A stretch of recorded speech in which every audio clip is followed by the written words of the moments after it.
राधे राधे। स्वागत है आप सबका नाटक की दुनिया में। लोग मुझे हरियर काका बुलाते हैं और ये जो आप मेरे पीछे देख रहे हैं ये मेरा ही घर। मेरा बोल दिया क्या? तो माफ कीजिएगा, असल में मैं इस घर का नौकर हूँ, इकलौता नौकर। इसलिए छोटे से बड़ा सारा काम मैं ही करता हूँ। और हाँ, मुझे कहानियां सुनाने का बड़ा शौक। जब जो मिल जाए उसे सुना देता हूँ, बिल्कुल फ्री में।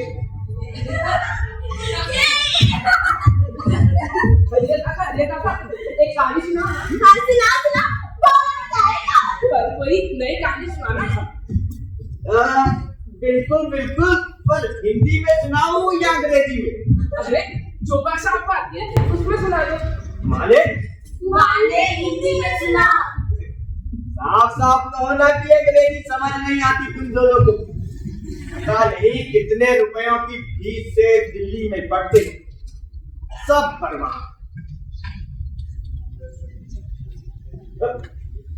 खैर छोड़ो, सीख जाओगे समय के साथ।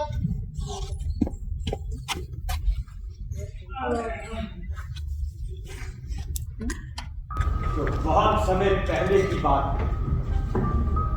अमावस्या की रात, चारों तरफ घनघोर अंधेरा छाया हुआ। रेलवे स्टेशन के खाली प्लेटफॉर्म पर एक कैदी भागा जा रहा और उसके पीछे 4 पुलिस वाले भी। कैदी मतलब? अरे कैदी मतलब प्रिजनर, जिसको पनिश करके प्रिजन में डालते हो उसको कैदी बोलते हैं। हाँ वही प्रिजनर। आगे आगे और पुलिस वाले पीछे पीछे।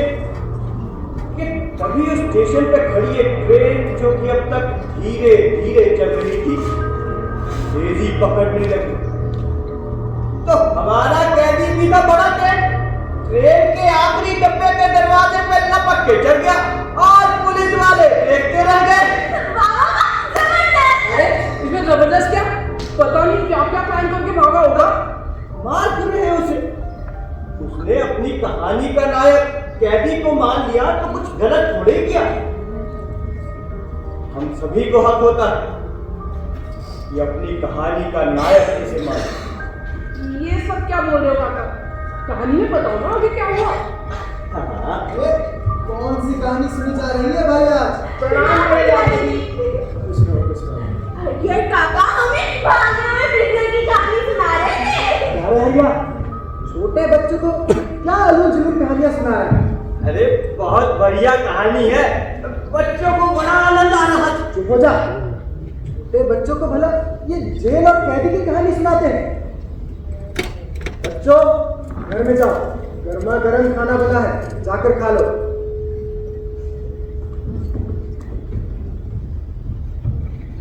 और मालिक बाग से घूम के आए हैं लगता है। नहीं, कब्रिस्तान गया था, तेरे परदादा को फूल भी चढ़ा के आया।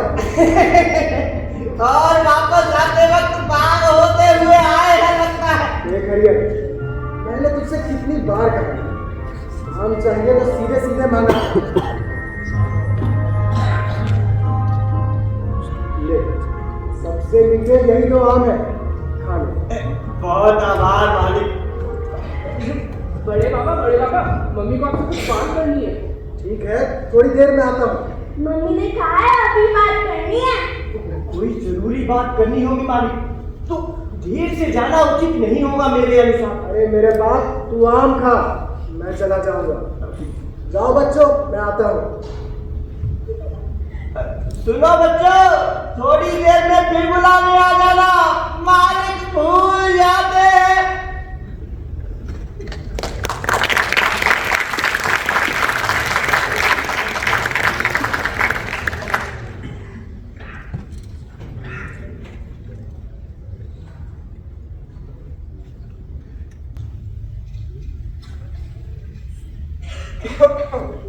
नमस्ते बड़े पिताजी। खुश रहो बेटा, कैसी हो? मेरे पास हाथ चाल का वक्त नहीं। अब पैसों का इंतजाम नहीं कर पाए ना? हाँ, वो मैं कोशिश कर रहा हूँ। अरे अब समय नहीं बचा बड़े पिताजी, मेरी बात मान लीजिए। कैसी बात? जमीन बेच दीजिए ना, हो जाएगा इंतजाम। जमीन बेचने की बात मत करो, कुछ दिन और रुक जाओ। और नहीं रुक सकते, बच्चों का एडमिशन कराना है, एक हफ्ते में स्कूल चालू हो जाएंगे। आपकी जमीन बेचने को थोड़ी कह रही हूँ, मेरे पति के नाम पे जो जमीन है वही बेच दीजिए ना। बात मेरी तुम्हारी नहीं, जमीन से इज्जत जुड़ी होती है, ऐसे ही जमीन नहीं बेच देते। क्या कीजिएगा ऐसे सब? रहे तो गांव में ही रहे, मेरे बच्चे गांव में नहीं रहेंगे, मैं उनको पढ़ा लिखा के यहाँ से दूर ले जाना चाहती हूँ। वैसे 33 साल पहले जो हुआ उसकी बातें आज भी करते हैं लोग, उससे इज्जत नहीं गिरती। वो सब अफवाह है बेटा, ये कोई सच्चाई नहीं। असल में गांव वाले राजेंद्र भैया और उनकी बड़ी बड़ी जमीनों से डरते हैं, इसलिए झूठ मूठ कहानी बनाते। तू कब आया? मालिक बस पानी देने ही आया था, जा ही रहा हूँ।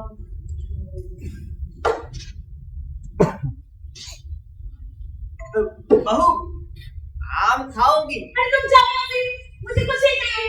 हाँ, निकल ही गया मैं। देखो बेटा, 100 बात की एक बात, मैं जमीन नहीं बेचूंगा, कहीं ना कहीं से उधार मांग कर लाता हूँ। अगर ना ला पाया तो अपने आप को बेच दूंगा। पर है क्या ऐसी जमीन में जो अपने आप को बेच देगी, पर जमीन को नहीं? जमीन मेरे परिवार का हिस्सा है, तुम नहीं समझोगी। जमीन किसी के परिवार का हिस्सा कैसे हो सकता है? जिंदा लोगों से परिवार बनकर ये पोता लोग आपके काम आएगी कि जमीन का एक टुकड़ा? जिंदा लोग मर जाते, जिंदा लोग बदल जाते हैं, धोखा दे देते। आज तक मैंने जिन जिन लोगों को अपना माना, वो या तो मुझे छोड़कर चले गए या किसी ना किसी तरह का धोखा देते हैं। ये जमीन हमेशा मेरे साथ रही है, मेरे सिर उठा के चलने का कारण रही है। तुम्हें नहीं समझ में आया, और मैं तुम्हारी बात समझ गई। बच्चों की पढ़ाई जरूरी है, मैं पैसों का इंतजाम कर दूंगा। जैसा आपको ठीक लगे। अरे हरियर, तू यहाँ क्यों कर रहा है? माफी मालिक, बहुरानी की आवाज बाहर तक आ रही थी।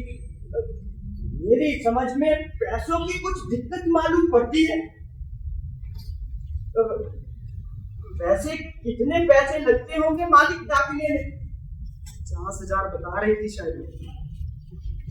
कुछ कम पड़े तो बताना मालिक, मैं एक बार अपने बक्से में भी देख लेता हूँ। शायद बिल्कुल मजाक के मन में नहीं। चुपचाप चला गया यहाँ से, नहीं तो मार भी खा सकता है।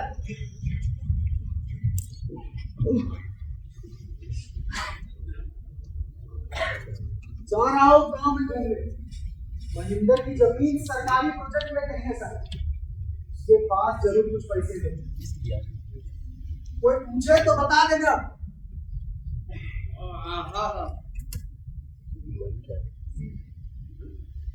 देखा देखा आपने कैसे लोग आदमी की हम्बलनेस तो उसकी गरीबी मान लेते हैं।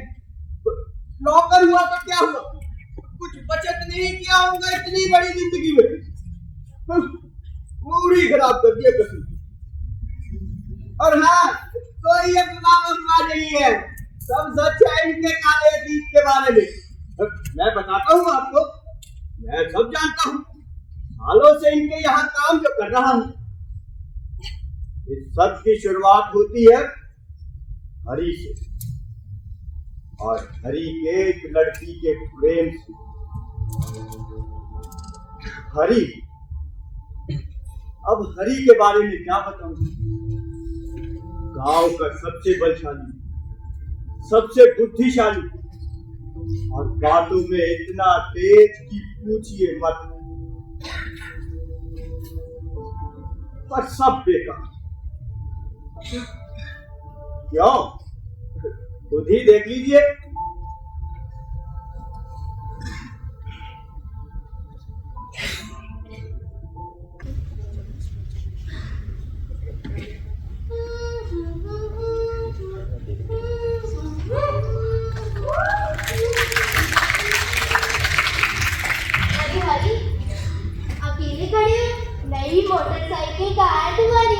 अम्मा कैसी हो? मेरी नहीं, भैया की है। हाँ पर है तो तुम्हारे घर की ही। बधाई हो, गाँव का पहला घर है जो मोटरसाइकिल खरीद पाया। सब जगह तुम्हारी अमीरी के चर्चे हैं। शुक्रिया, पर क्या ही है मेरी, जितने पैसे बचाए थे अब तक सब इसमें लगा दिए। क्या ये बेवकूफी क्यों? अरे भैया को बचपन से ही मोटरसाइकिल का शौक था, तुम नहीं जानती। सालों से पेट काट काट कर पैसे बचाए तब जाकर खरीद पाए। सही कहते हैं लोग, शौक और पागलपन में ज्यादा अंतर नहीं होता। लेकिन एक बात समझ नहीं आई, काम तो दिन भर तुम करते हो ना खेत में, और मोटरसाइकिल हुई भैया की। सब कुछ भैया का ही तो है अम्मा, मुझे घर में रखे हुए हैं, मैं इसी में खुश हूँ। बाकी लोग या तो बचपन में ही मार देते हैं या 16 होते ही बाहर फेंक देते हैं।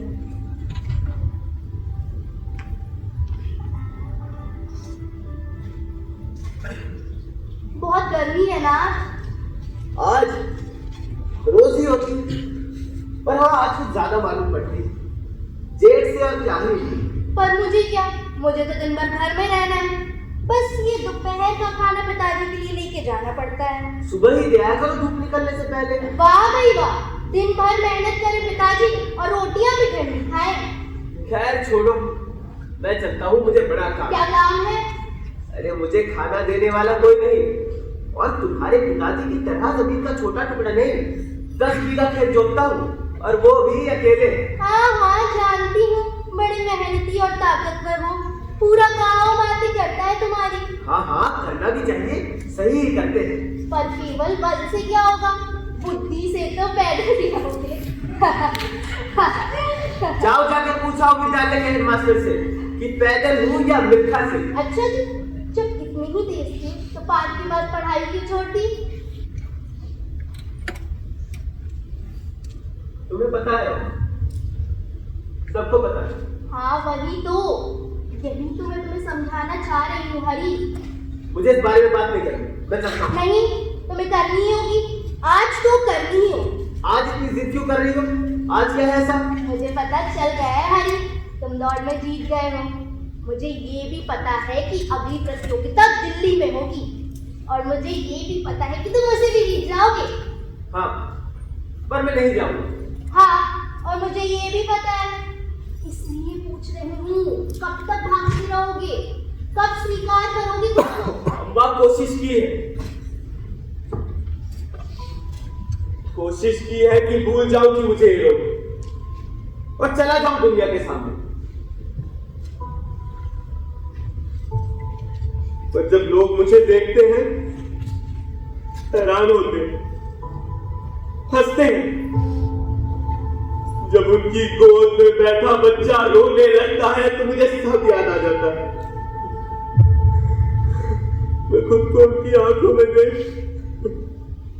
मुझे पता है हरी, ये सब आसान नहीं है, पर तुम्हारे पास और कोई चारा भी नहीं। तुम ऐसे ही चुपते रहोगे, इस गांव में रहोगे, तुम्हारी पहचान ही बीमारी ही रहेगी। दिल्ली जाओगी, देश के लिए दौड़ोगी, लोग तुम्हें देश की सबसे तेज धावक की तरह जानेंगे, कुष्ठ रोगी की तरह नहीं। तुम्हारी पहचान आखिरकार तुम्हारे हाथ में ही है। पता नहीं होगा, मुझे कुछ समझ नहीं आता। मैं खुद को बड़ा अकेला पाता हूं इन बड़े बड़े फैसलों के बीच। पर अब मुझे चलना चाहिए, मुझे माफ करना, मेरा दिमाग अब ज्यादा काम नहीं कर रहा।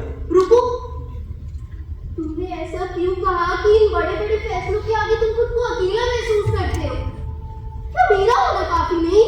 तुम्हारा होना अब्बा, क्या तुम सच में हो? हाँ, यही बैठी हूँ जिंदा साक्षात तुम्हारी आंखों के सामने, और कैसे भला कोई हो सकता है? हाँ, आज हो अभी हो। मैं कल भी रहूंगी। हाँ, लेकिन एक कल ऐसा आएगा जिसके बाद जितने भी कल आएंगे उसमें से किसी भी कल में तुम मेरे साथ नहीं रहोगे। तो क्या उससे आज का रहना मायने नहीं रखता? पता नहीं अब्बा, हम लोग हमेशा साथ क्यों नहीं रह सकते? हम इस बारे में बात कर चुके हैं हरी। तुम ब्राह्मण हो, दलित हूँ, हमारी शादी नहीं हो सकती। अगर मैं सबको मना लूं तो पूरा गांव डरता है राजेंद्र भैया से, कोई कुछ नहीं कह पाएगा। और अगर राजेंद्र भैया ही नहीं माने तो फिर हम ये गांव ही छोड़ देंगे, ऐसी जगह चले जाएंगे जहां हमें कोई न जानता, और ना तुम्हारे सिर पर दलित लिखा है और ना मेरे सिर पर ब्राह्मण। तुम क्यों नहीं समझ रहे हरी? क्या नहीं समझ रहा? तुम समझाओ तो सही। क्या तुम नहीं चाहती कि हम दोनों की शादी हो? मेरे चाहने न चाहने से कुछ नहीं होता। नहीं, जो मैंने पूछा है तुम उसी का जवाब दो। क्या तुम अम्बा उससे शादी नहीं करना चाहती? मुझे ये शादी शब्द ही नहीं पसंद, मुझे किसी से शादी नहीं करनी। अच्छा मान लो तुम्हारे पिताजी खुद मेरा रिश्ता लेकर तुम्हारे पास आते हैं, और भी 2-4 लड़के होते, पिताजी कहते हैं अम्बा तुम जिससे चाहे उससे शादी कर सकती हो, मेरे लिए सब एक बराबर है, तब भी तुम मुझसे शादी नहीं करोगी? नहीं।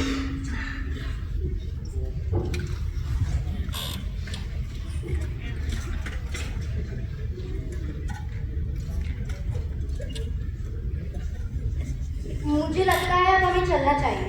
क्यों? मतलब? क्यों नहीं करोगी? अभी तो इतने गुण गिराए मैंने, इसलिए कि मुझे कुछ रोग है, इसलिए कि मैं कुरूप हूं, तो तुम भी मुझे उसी तरह देखती हो जैसे बाकी की दुनिया देखती।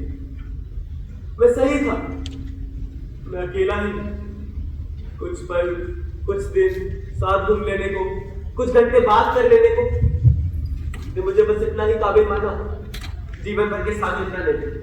तो क्या मेरा ये करना गलत हुआ? नहीं नहीं, बिल्कुल नहीं। तुम तो शुरुआत से बताते आई थी कि हम दोनों की शादी नहीं करेंगे। मैं ही बार बार बुलाने की कोशिश कर रहा था, तुमको समझाता रहा कि शायद मजाक कर रही थी। गलती मेरी, गलती हमारी ही होती है। हम जिसे पसंद करते हैं उसकी आंखों में वही देखते हैं जो देखना चाहते हैं, उसकी बातों को तोड़ बोल कर बार बार सोच सोच कर यही निश्चय निकालना चाहते हैं कि शायद उसके दिल के किसी छोटे से कोने में कहीं ना कहीं हमारा भी एक छोटा सा घर होगा, और होता भी है। और भी कई घर होते हैं, लगभग उतने ही छोटे, कुछ हमसे बड़े और कुछ हमसे छोटे, कुछ बहुत पहले बनकर खंडर बन जाते हैं, पर एक नई मुलाकात उन्हें फिर से नया कर देती है, शायद एक नया कमरा भी बना देती है। कुछ जो कि अभी अभी नए नए बने होते हैं, शायद अगली मुलाकात में और बड़े हो जाए, या फिर टूटकर पूरी तरह खत्म हो जाए। पर वो अगली मुलाकात कैसी होगी उस पर निर्भर करता है। ऐसे दिलों में घरों का टूटना और बनना बहुत आसान हो चुका है। हाँ, पर एक बात तो तय है, इनमें से कोई भी घर इतना बड़ा नहीं हो सकता कि पूरे दिल को भर दे। हम सब किसी न किसी के लिए वो वाला घर बनना चाहते हैं।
शाम और फिर शाम से रात हो जाती। अम्बा कब का अपने घर जा चुकी, सारे किसान भी अपने अपने घर जा चुके, पर हरी अब भी सोच रहा, बहुत कुछ सोच रहा और बार बार सोच रहा। उपहास का तो वो आदि ही था,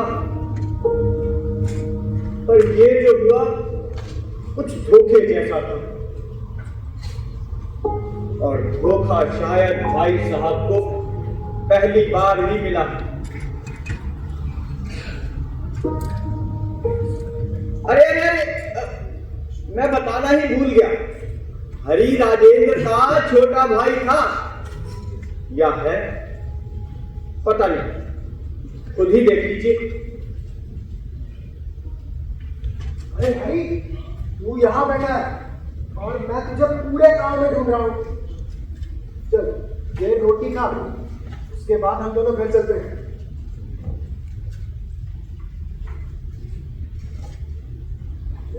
जल्दी जल्दी खा, सुबह से कुछ खाया नहीं है, भूख लगी होगी। बस भैया, और भूख नहीं। आज 2 ही रोटी खाएगा, रोज तो 10 रोटी खाता है। तबीयत खराब है क्या मेरी? देख, जीवन में कुछ भी हो जाए, खाने से दुश्मनी नहीं करते। ये बात मैं तुझे सालों से बताता आ रहा है। जी भैया। जी भैया, जी भैया मत कर, मुझे पता है क्या हुआ है। अम्बा आई थी घर और उसने मुझे सब कुछ बताया। उसने मुझे ये भी बताया कि तू अब भी यहीं बैठा होगा। देख हरी, जो हुआ उसमें ना तो तेरी गलती है और ना ही उसकी। बाकी इन मामलों में मुझे भी कुछ खास तजुर्बा नहीं है। अरे मैं तो ना सुनने तक की स्थिति में भी नहीं पहुंचा।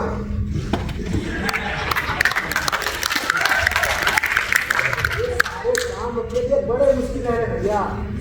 ना तो हमने माँ देखी और ना ही बहन, तो कैसे बता दे चाहती क्या है ये लड़कियां। उसने मुझे बहुत देर तक बहुत सारी कहानी सुनी, जो कि मुझे कुछ भी समझ में नहीं आई।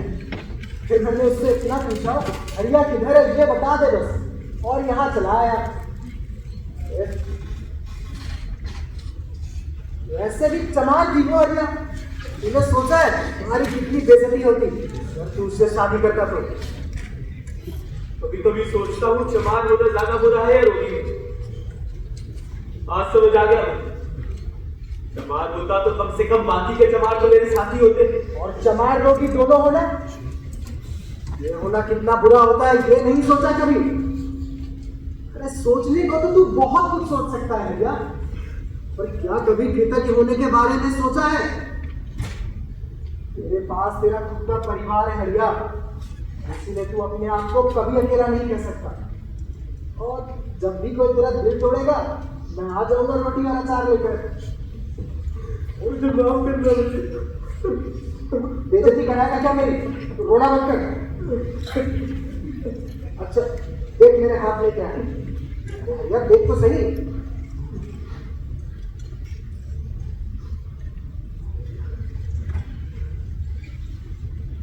दिल्ली की टिकट। आपको रेस के बारे में भी पता था? हाँ, तू पूरे जिले को हरा देगा और मुझे पता नहीं चलेगा। भैया जा दिल्ली और दिखा दे सबको क्या चीज है। पर ये टिकट के पैसे कहाँ से आए भैया? तुझे क्या लगता है तू हर महीने मुझे पैसे भेजता और मैं सब उड़ा देता हूँ? नहीं, उसमें से इतने पैसे नहीं बच सकते भैया। आपने अपनी मोटरसाइकिल बेच दी ना। अरे तू भारत के लिए दौड़ेगा तो ऐसी मोटरसाइकिलें रोज खरीदता रहूंगा मैं।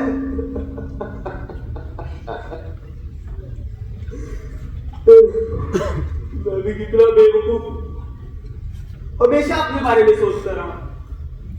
पर आप तो कभी अपने बारे में नहीं सोचते भैया, हमेशा मेरे बारे में सोचते हो। नहीं हरिया, सिर्फ तेरे बारे में नहीं, मैं अपने परिवार के बारे में सोचता हूँ। मेरे लिए मेरा परिवार सबसे ऊपर, खुद से। और अगर तू भी यही करने लगे तो मेरा जीवन और आसान हो जाए। मैंने कब ऐसा नहीं किया भैया? नहीं किया, पर तू वीरू से इतनी नफरत क्यों करता है? वो भी तेरा भाई ही है ना। वो किसी काम का नहीं भैया। बस दिन भर शराब पीता है और इधर उधर पत्ते खेलता है और लड़की से बदतमीजी करता है। मेरा सवाल था, वो तेरा भाई ही है ना, इसका जवाब दे। हाँ है, बदकिस्मती से है। बस तो तुझे भी उसे उतना ही प्रेम और सम्मान देना है जितना तू मुझे देता है। तो आप चाहते हैं कि मैं एक शराबी आदमी जिसको अपने आगे पीछे कुछ नहीं दिखता, उसको आपके बराबर का स्थान दे दूं? यही तो मैं तुझे समझा रहा है यार। वो चाहे शराबी हो, नाबालिग हो या जीवन भर निकम्मा रहे, और रहेगा हमेशा तेरा बड़ा भाई ही। तो वो जो कुछ भी करे सब माफ, सिर्फ इसलिए कि वो मेरा भाई है। मैं आपकी बात टालना नहीं चाह रहा भैया, पर इस बात में कोई व्यावहारिकता नहीं दिख रही। व्यावहारिकता तो मोटरसाइकिल बेचने में भी नहीं की है क्या? व्यावहारिकता से दुनिया चलती, परिवार नहीं चल पाता। खैर, खाना खा आप जल्दी जल्दी, उसके बाद हम दोनों वीरू को ढूंढने चलते हैं। सुबह से पता नहीं कहाँ चला गया। दादा दादा दादा दादा दादा, मेरे साथ चलिए बाबा, बहुत बड़ी दुर्घटना हो गई है। वीरेंद्र भैया। क्या हुआ वीरू को? कहाँ है वीरू? वो हमारे घर पर ही है। वो पर क्या बोला? वीरेंद्र भैया हमारी बेटी के साथ गलत काम कर दिया भैया। क्या बोल रहा है भोला? तुझे पता है कि किस पर उंगली उठा रहा है? मेरे भाई पर।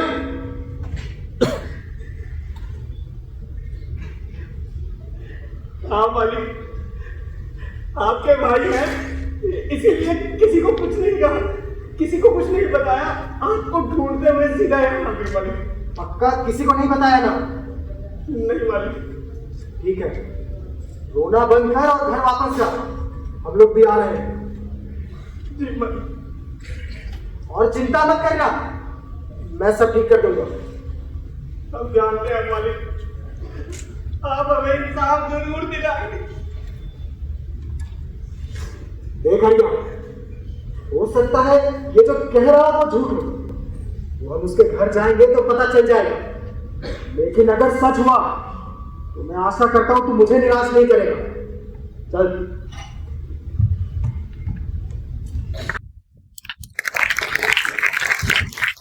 क्या हुआ? उसमें पड़ गए ना कि ये वीरू तो बड़ा दुष्ट निकला। पर पता है सबसे मजेदार बात क्या है? मतलब मजेदार नहीं, क्या बोलते हैं, हाँ, इंटरसेक्टिंग बात। सबसे इंटरेस्टिंग बात ये है कि ये हरिया इसलिए इतना आग बबूला हो रहा था क्योंकि भोला की बेटी और कोई नहीं, अम्मा ही है। अब देखते हैं कि ये हरिया भाई का साथ देता है या प्रेमिका का। अरे यार, फिर से ज्यादा बोल दिया ना। चलिए अब आगे का खुद ही देख लीजिए।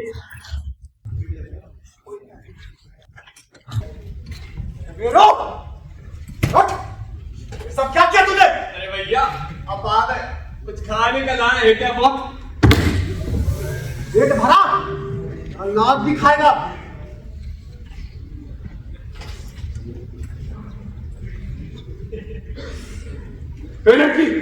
क्या लोडिंग नहीं करी है? शाम तक कपड़े बदल। हो गया सो हो गया। एक बोला, चलो पानी पिला मुझे। जरा राम, मैं पानी पिलाता हूं तुझे। भैया गलती से हो गया। चुप, बिल्कुल चुप। भैया सही बता रहा हूं, गजब घर की लड़की है, मेरे ऊपर चढ़ी जा रही थी। मैं क्या करता, मार दूं, भागूंगा थोड़ी। अरे हरिया, क्या सिखाया है मैंने? और तो अपनी भलाई चाहता है तो चुपचाप खड़े रहे।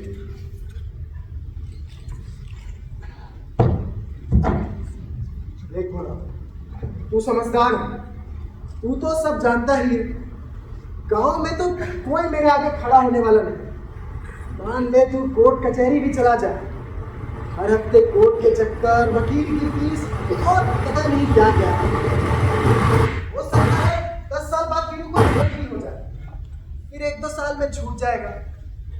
तेरी बेटी ये तो जीवन भर के लिए बदनाम हो जाएगी। शादी ब्याह पढ़ाई लिखाई तो दूर की बात, इससे बाहर निकलने में भी शर्माएगी। वो सबकी भलाई और खासकर तेरी बेटी की इसी में है कि ये बात यही खत्म हो जाए। जवान लड़का है, गलती हो गई, जाने दो।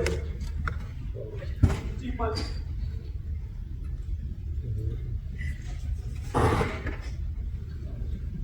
फैसला तेरा है, ये पैसे मैं तुझे दे रहा हूँ।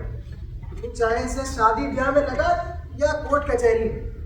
बहुत बहुत आभार मालिक। हम जानते थे आप हमें इंसाफ जरूर दिलाएंगे। कितने में बेचे पिताजी हमको? बस 2000 ही रेट लगा पाए। देखो देखो इस सबसे शरीर का दाम बस 2000 रुपए। क्या बकवास कर रही है अम्मा? कपड़े संभाल अपने। कपड़े संभालो? अरे जब फट रहे थे तब कहाँ थे आप? तब संभाल लिए थे मेरे कपड़े आपके सामने।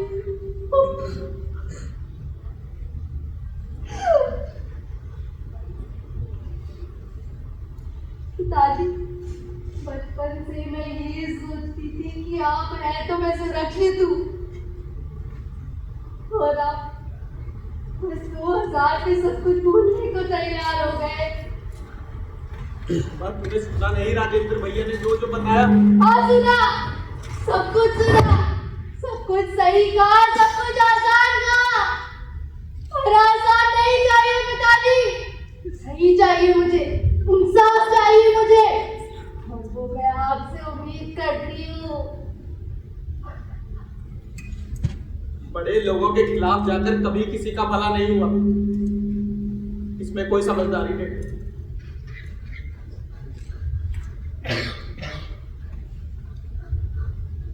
माँ, ये तो क्या है रे माँ? तुम तो कुछ बोलो, क्या ये सब सही हो रहा है? मैं ये 2000 लेकर भूल पाऊंगी क्या? मेरी इज्जत 2000 की है। बेटा, तेरी इज्जत लाखों करोड़ों की है, पर क्या? चलो मेरे साथ, पूरे गांव को बताते हैं कैसे मेरी इज्जत लूट कर मुझे 2000 देकर चुप करा रहे हैं। चलो माँ, पंचर से मिलते हैं। कुछ नहीं होगा इससे। हम औरत जात है, जो मर्द कहते हैं वही करने में हमारी समझदारी है।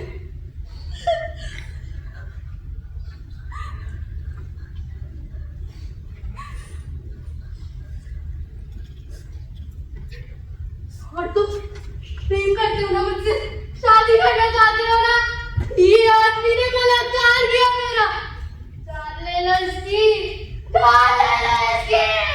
हाँ, मैं भी चाहता हूँ जान ले लूं इसकी अभी कभी। पर वो भाई है ना तुम्हारा, भाई को कैसे मार दोगे?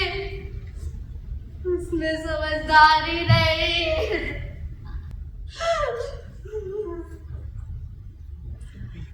समझदारी समझदारी समझदारी। मेरा बाप, मेरी माँ, मेरे प्रेमी, आज हर किसी ने समझदारी का साथ दिया। क्यों क्यों क्यों आखिर क्यों? क्यों नहीं समझ पा रहे ये लोग कि मैं क्या महसूस कर रही हूँ?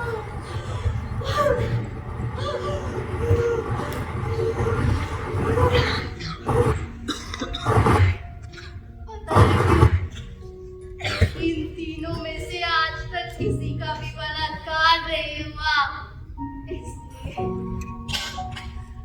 मेरा हुआ है। और मैं समझदारी नहीं चाहती, मैं चाहती हूँ इंसाफ, प्रतिशोध, मेरा प्रतिशोध, मेरी जाति का प्रतिशोध, मेरी इज्जत का प्रतिशोध और मेरी नारी होने का प्रतिशोध।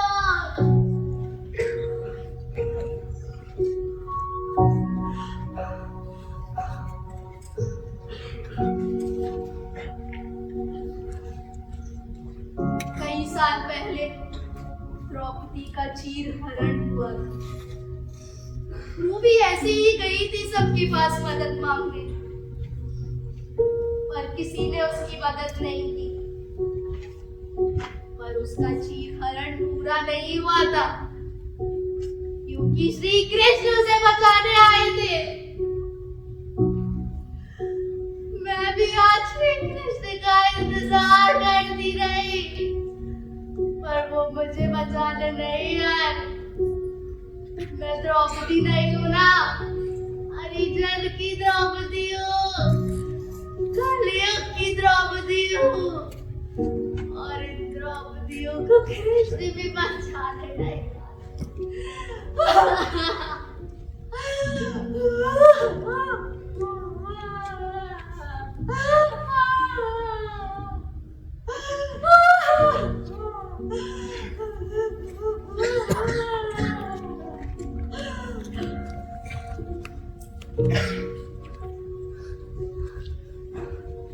पर मैं अम्मा जरूर हूँ। मैं अपना बदला स्वयं लूंगी। आज नहीं, कल नहीं, परसों नहीं, शायद ये जन्म बीत जाए, पर लूंगी जरूर।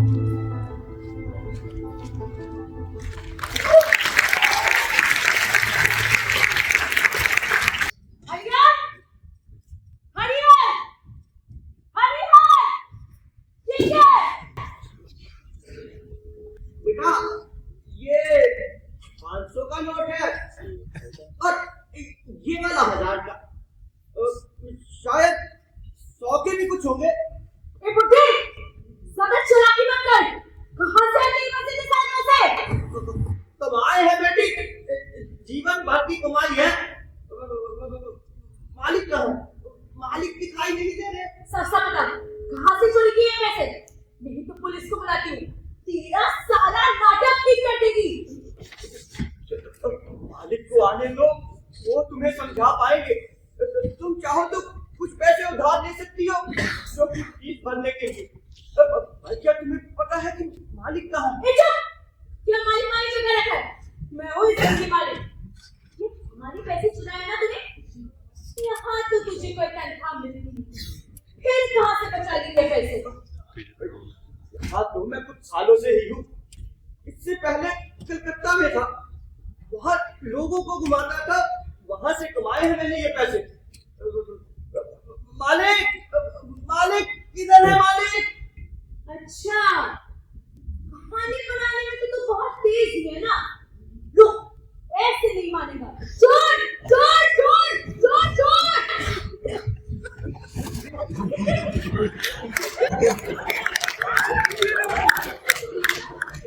मिल गया चोर। ये नीचे जितने जितने चोरी करो।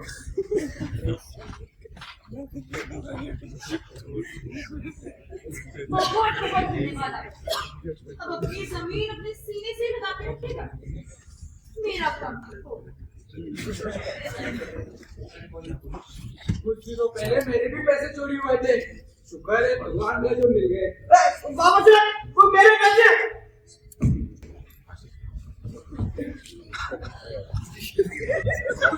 मालिक, मालिक मुझे बचा लीजिए मालिक। मालिक आप तो जानते मैं चोर नहीं हूँ, वो मेरे सारे पैसे निकाले मालिक।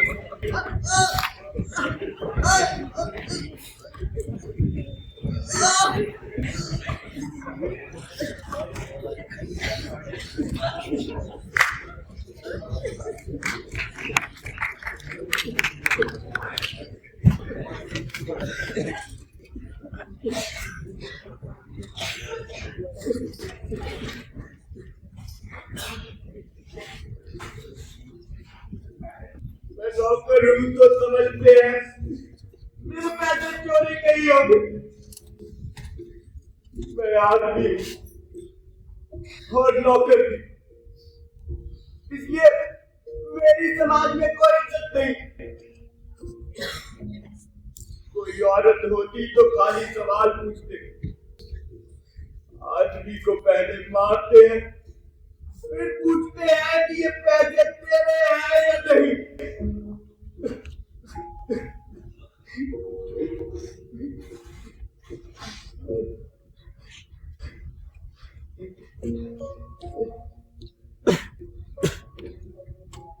छोड़िए, पहली बार थोड़े बार खाया था, कहानी आगे बढ़ाए। हाँ, ध्यान भी भटकेगा। तो मैं कहाँ था? हाँ, अम्बा का बदला। तो बदला तो अम्बा अपने पूरे जीवन नहीं ले पाई, क्योंकि उसी रात उसका जीवन खत्म हो गया। नहीं, हंसने की बात बिल्कुल नहीं है, बहुत बुरा। उस गांव में एक बरगद का पेड़ था, बिल्कुल गांव की चौखट पर। उस रात सबके जाने के बाद अम्बा एक रस्सी लेकर उस बरगद के पेड़ के पास गई और उसने फांसी लगा दी। सुबह हुई तो वहां भीड़ इकट्ठा हो गई। फटे कपड़े, खून से सनी लड़की पट्टू गांव में एक बरगद के पेड़ से लटकी पाई गई। दोपहर होते होते ये खबर पूरे जिले में फैल गई। पुलिस, मीडिया, सबकी गाड़ियां आने लगी। सब कोई ये जानना चाहता था कि ये संगीन अपराध किसने किया। और उधर वीरू के भी हाथ पांव फूल रहे थे।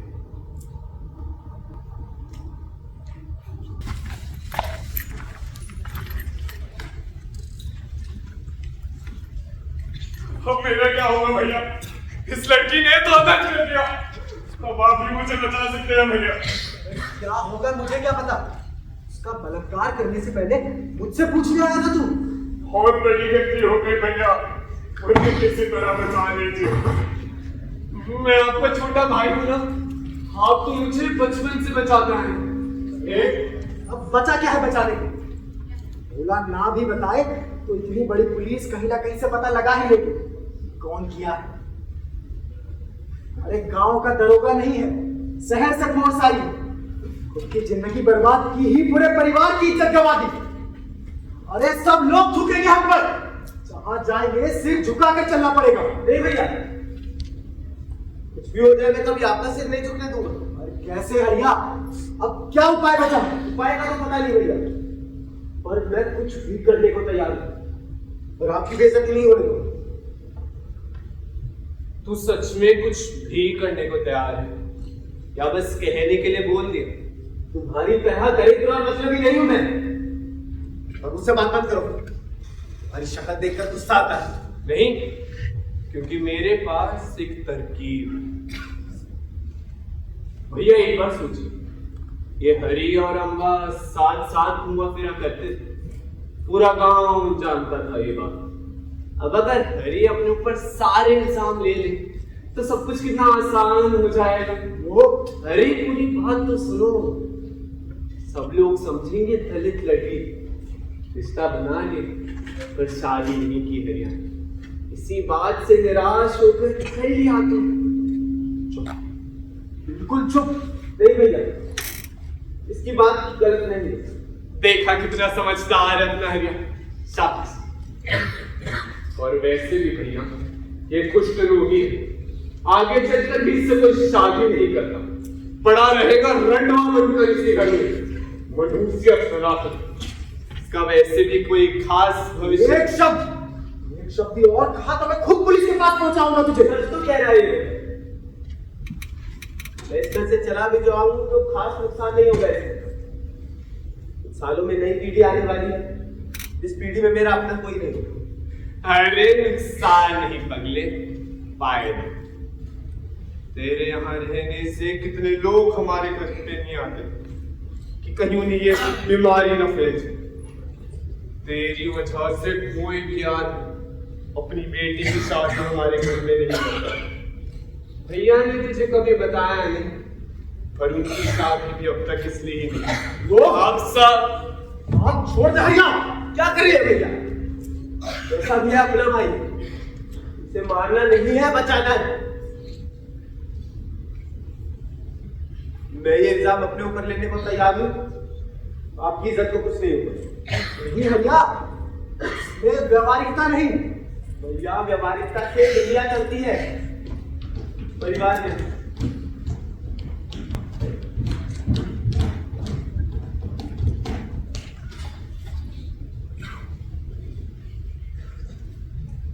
किया है बलात्कार? मैंने किया। तुम हो वीरेंद्र सिंह? नहीं, मैं हरिश्चंद्र सिंह हूँ। मैंने किया अम्मा का बलात्कार। हाथ बांध दो इसके। अरे हिम्मत तो देखो, कितने घर से बोल रहा है। बड़े घर से घुमा करता था मूछ तान के, और बातें भी बड़ी बड़ी किया करते थे। कम से कम अपने छोटे भाई को कुछ सिखा तो देते। अरे हम नहीं जानते थे भैया कि घर में सांप पाले हुए हैं। हम इसे अपना भाई नहीं मानते। अरे हम तो थूकते हैं इस पर। और वो तो हमारे घर का आदमी है, तो दो पैरों पर खड़ा है। अपना खून ना होता तो पैर काट देते इसके। अरे पर हमारा खून थोड़ी है, हम क्यों छोड़े ऐसे। चलो इसकी ऐसी मिसाल बनाते हैं, पूरी दुनिया याद रखेगी मनमानी गलत। भैया भैया भैया भैया भैया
उस दिन से लेकर आज तक इस गांव में कुछ नहीं बदला।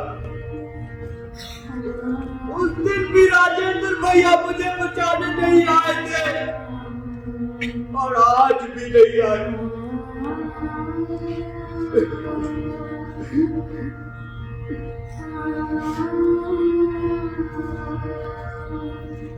पर मैं बदल गया, मैं बदल गया। मैं वो हरिश्चंद्र नहीं रहा। मैं हूँ हरिहर काका। और इसके जीवन का केवल एक ही मकसद है, प्रतिशोध। हमका का प्रतिशोध।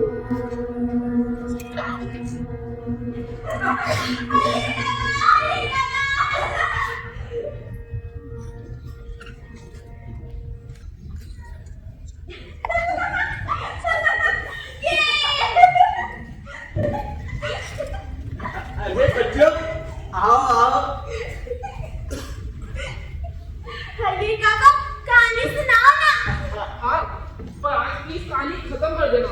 हम लोग आज रात ट्रेन से वापस दिल्ली जा रहे हैं और मम्मी ने कहा कि कभी हम वापस नहीं आएंगे। हाँ, और बड़े बाबा हमें आइसक्रीम भी खिलाएंगे रेलवे स्टेशन में, है ना भैया? क्या यार, तुझे तो बस आइसक्रीम की चिंता है। इसको छोड़ो भी, तो मुझे सुना दो खाली। हाँ हाँ बिल्कुल बिल्कुल, एकदम सही समय पे आए थे। बहुत समय पहले की बात है, रेलवे स्टेशन पे एक कैदी हाँ, एक कैदी था, उसके पीछे पुलिस वाले थे। कैदी ट्रेन पर चढ़ गया क्योंकि वो बहुत देर भागता था, पर पुलिस वाले नहीं चढ़ पाए। फिर क्या हुआ, यहाँ से बताओ ना। वाह शाबाश। फिर क्या होना, वो ट्रेन जा रही थी कलकत्ता। कलकत्ता पहुंच के कैदी ने समझा कि यहाँ तो वो किसी को जानता नहीं, अब यहाँ रहे तो रहे कैसे। फिर एक भले आदमी ने उसको अपना हाथ रिक्शा चलाने को दिया, जो दूसरे हाथ रिक्शा वाले 1 घंटे में पहुंचाते, हमारा कैदी 10 मिनट में पहुंचा देता। अरे वो भागता नहीं इतना तेज था, वो कितना ही भाग लेता, बस खाने पीने भर का ही गुजारा करता। और हमारे कैदी को तो बदला भी पूरा करना। फिर एक दिन एक फिरंगी वहां आया और बोला कि मुझे कलकत्ता घुमा दो और एक गाइड भी दिला दो। ये पैसे आधे तुम रख लेना, आधे गाइड को दे देना। तो कैदी फटाक से बोला, अरे मैं हूं ना, 5 स्ट्रीट, हावड़ा ब्रिज, बड़ा बाजार, इन सब की सारी कहानियां मुझसे बेहतर कोई नहीं जानता। अरे मैं तो पैदा ही हावड़ा ब्रिज पे हुआ। कैदी कितना लायक है ना।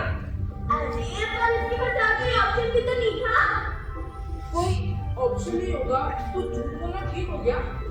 फिर तुम क्यों परेशान होते हो हमेशा? इसने कैदी को नायक माना है भाई।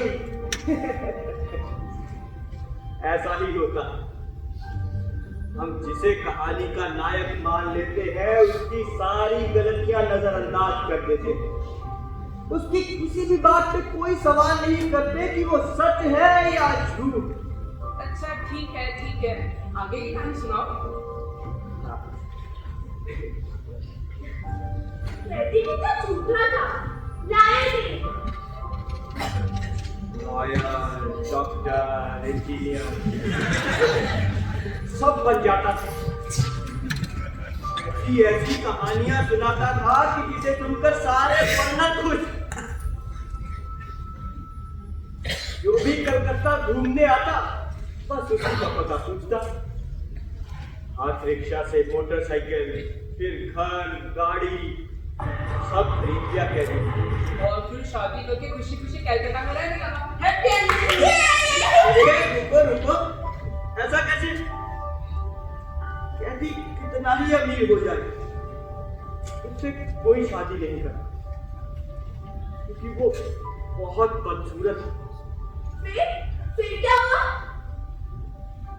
फिर धीरे धीरे समय बीतता गया, कैदी बूढ़ा होने लगा और उसे अपने बड़े भाई की बहुत याद आती।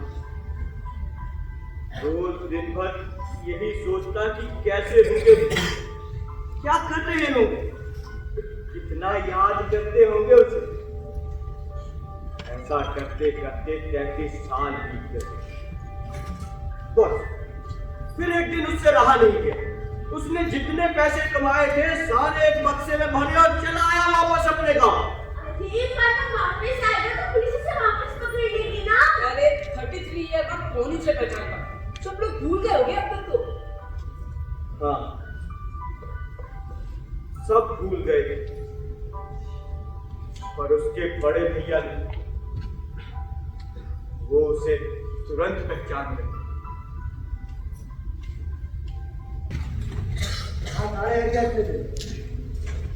मत पूछिए भैया, रोज रोज आपको याद करता है, पर अब चिंता की कोई बात नहीं। मैंने कलकत्ता में लोगों को कहानियां सुना सुना के बहुत पैसा कमा लिया है। घर गाड़ी सब खरीद लिया है भैया। अब हम लोग खुशी खुशी रहेंगे।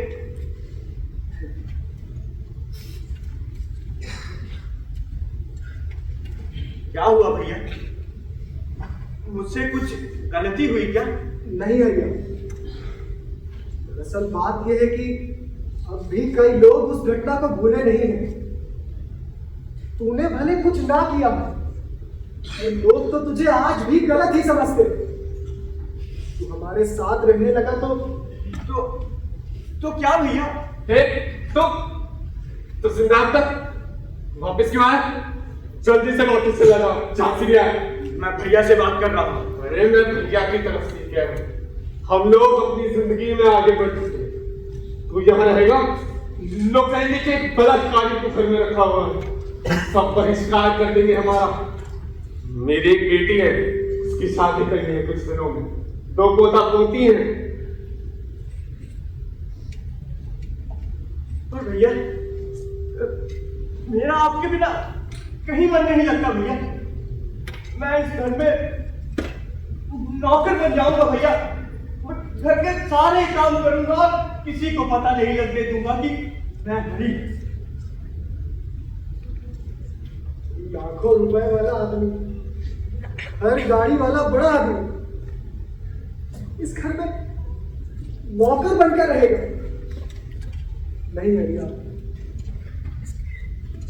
क्यों भैया, व्यवहारिक नहीं लग रहा क्या? नहीं, बिल्कुल भी व्यवहारिक नहीं।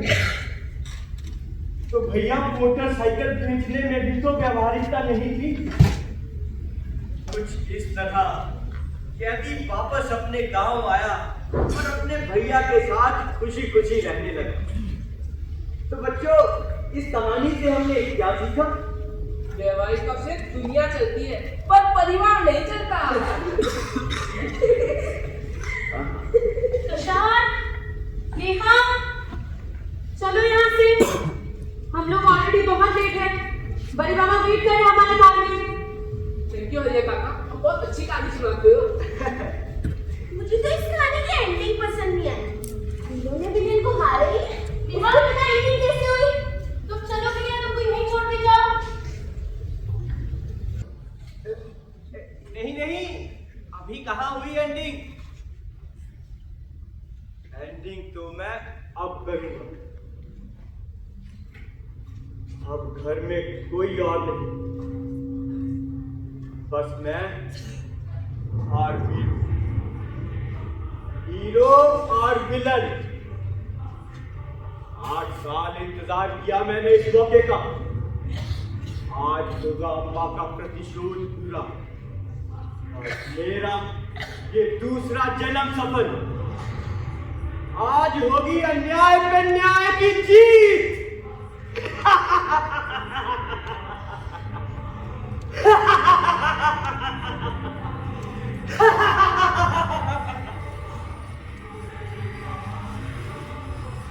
भैया आप हैं? अंकल,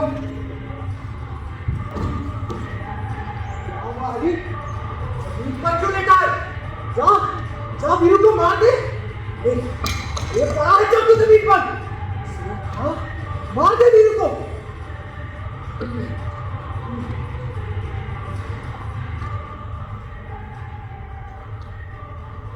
क्या हुआ?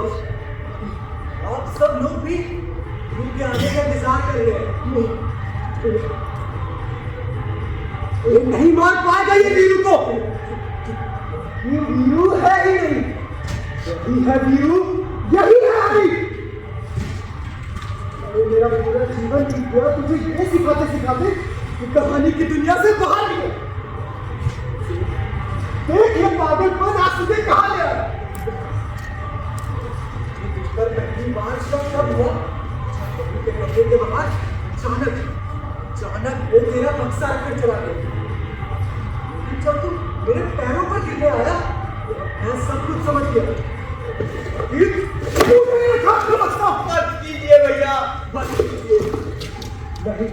नहीं, तो मैं पूरी कहानी बताऊंगा तेरी सबको। फिर कैसे आप लोग इसकी कहानी को मानते चले गए। जब कहानी सुनाने वाला खुद कहानी का किरदार हो तो समझ जाइए इस कहानी में झूठ जरूर होंगे। अरे भैया मैंने क्या नहीं किया तेरे लिए। ईशा ने तुझे ना कहा तो तूने बलात्कार कर दिया उसका। मैंने फिर भी तुझे माफ कर दिया। अच्छा अम्बा बताया होगा ना तूने इन लोगों को उसका नाम। मुझे माफ कर दीजिए भैया, अब जो कहेंगे मैं वैसा ही करूंगा। अब चुप हो जाइए भैया। बिल्कुल ऐसे ही जब तू कलकत्ता से वापस आया तब भी मैंने तुझे स्वीकारा, वापस इस घर में जगह दी। हाँ भैया, मैं उसका बहुत बड़ा आभारी हूँ। ये क्या खाका भारी, तू बस अपने बारे में सोचता आया है, अपनी छवि के बारे में। दुनिया तुझे हीरो समझे, उस पार गई।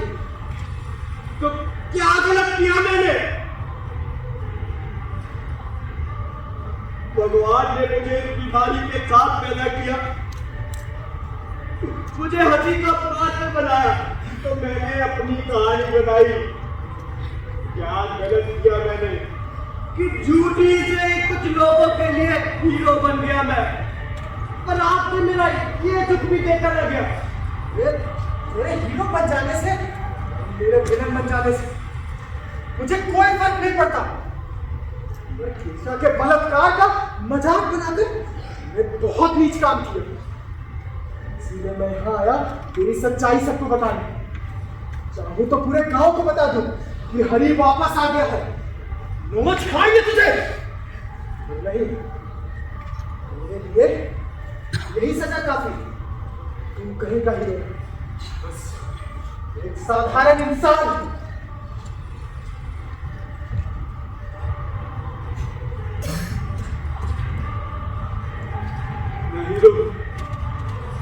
मैं हीरो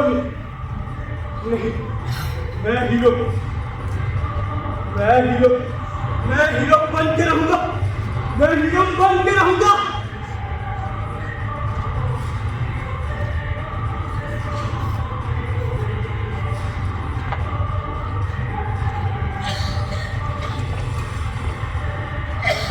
अम्बा का बदला पूरा कर दूं तो बन जाऊंगा ना मैं हीरो।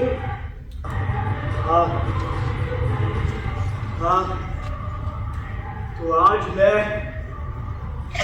जिसने अम्बा का बलात्कार किया उसे मार दूंगा, इस कहानी के विलन को मार दूंगा, तो मुझे हीरो बनने से कोई नहीं रोक सकता।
जिंदा हो कहीं।